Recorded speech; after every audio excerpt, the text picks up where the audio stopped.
আজ কিছু না জানা কথা বলা যাক। সাধারণ মানুষের গায়ে কোনো দলীয় রং থাকে না, তবুও সাধারণ মানুষের প্রতিবাদের যে জোর কতটা সেটা আশা করি সাধারণ মানুষই বুঝতে পারছেন।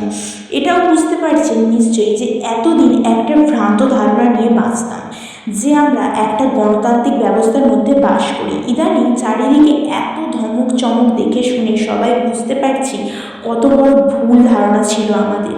সত্যিই তো, তাই না?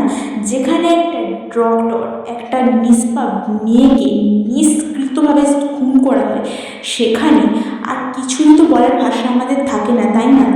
যেখানে সবাই জানে যে ভুলটা কার, দোষগুলো কার, তাও সেগুলো ধামাচাপা দেওয়ার জন্য নানা বন্ধ রাখার চেষ্টা করা চলছে। যাই হোক, আমাদের সবাইকে একটা কথা ভীষণভাবে মাথায় রাখতে হবে এবং সবাই মনে রাখতে হবে, সবাইকে একসাথে লড়তে হবে আর একসাথে বলতে হবে, we want justice, we want